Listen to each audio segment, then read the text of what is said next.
даргын хамаг газрын хэвлэл мэдээлэлтэй харьцах хэлтсийн дарга Мөнхбаатар, нийслэлийн мэргэжлийн хэлтийн газрын дэд дарга Даваасүрэн, нийслэлийн агаарын мөрөглөө тэмцэх газрын ахлан мэргэжлийн Даваа Жаргал, нийслэлийн эрүүл мэндийн газрын ахлан мэргэжлийн Баатар Сөх нар одоо оролцож байна.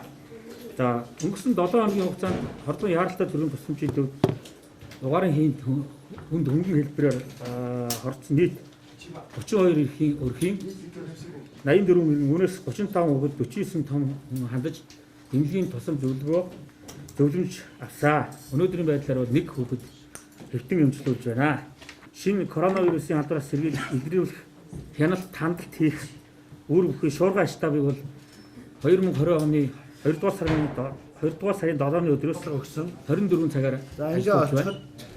3 зүйл анхааруулж хэлэх гэсэн. За нэгдүгээрт нь за товчоодууд дээр нийслэлийн иргэдийг эрүүл мэндийн хамгаалах үүднээс эрүүл мэндийн байгууллагуудаас зорчиж байгаа иргэдээр халууныг хэмжиж байгаа. Бид нөхцөл байдал үүснээс хойш яндагийнхаа сойлтыг битгий хийгээч. Үнсээ сайн аваач. 3-д нь мэдрэгч суурлуулсан тохиолдолд мэдрэгчтэй битгий огт гар хүрээ. Дуурсан тохиолдолд хэмжээг нь өгөөд агаар сэлгэлтээ сайн гэсэн. Өнгөрсөн хагас өдрөөс өнгийн аргын дүүргийн 1-р хороонд 3 настай хүүхэд эндсэн. За энэ шалтгаан нь юу вэ гэвэл 1-р үнсэн дүүрэн байсан. 2-р яндангийнхаа хагалгыг тултал нь хийсэн. 3-р угаарын хий мэдрэгчээ зайнаас нь салгасан. Ийм байдлаас болоод 3 настай хүүхэд амнасаа алдлаа. Шинэ мэдээлэл та бүхэнд хүргэе.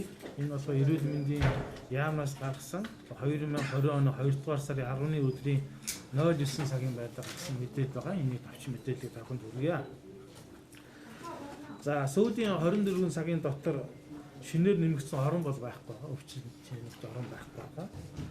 Харин Бүгднайрамд хятад ард улсаас гадна 24 улсад 307 тохиолдол батлагдсан байгаа.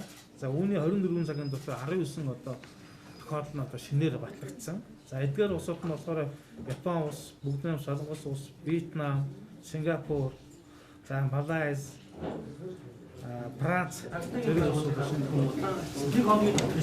Юуны өмнө нийслэлийн засаг даргын 2 захирамж орсон байгаа. 166, 168 гээд. За 166 дугаар захирамж бол халдвар төвчнөөс өрсөн сэргийлэх талаар арга хэмжээний зарим арга хэмжээний тухай. За энэ хүрээнд бол одоо энэ шалгал нэвтрүүлэх товчоод дээр хяналтыг бол өндөржүүлсэн. Өөрөөр хэлбэл Улаанбаатар хот руу орох гарах тэр одоо бүх одоо ялангуяа гаднаас орж ирж байгаа бүх тээврийн хэрэгсэлд наривчлсан эрүүл мэндийн байгууллагаас бас эмч мэргэжлүүд ажиллаж хяналт шинжилгээ хийж яваа. За хэрвээ шаардлагатай гэвэл тэнд төр тусгаарлаад ажиллах ийм зүйлүүдийг бол онцгой комиссийн даргын захирамж гарсан байж байгаа. За дараагийнх нь бол та бүхэн мэдж байгаа.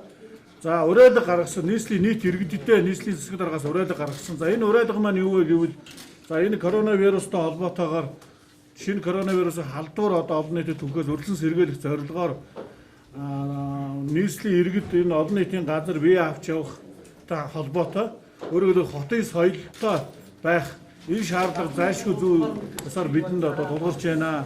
Нас цэрээ ил задгаа олон нийтийн газар ил талбайд гудамж талбайд ил задгаа хайдаг, ил задгаа бие засдаг байдлыг бол даслан зогсоох хэрэгтэй. За энэ тухай зөрчлөө хөлн тодорхой заалтууд байдаг. За энийг бол холбогдох мэргэжлийн байгууллагууд мөрдүүлж ажиллая. Тэгээ нийслэлийн иргэд бол энэ нус цэрээ ил задгаа хайдаг, бие засдаг энэ байдлаа бол одоо байдлаасаа татгалзъя гэсэн ийм уриалгын нэгдүгээр гаргасан.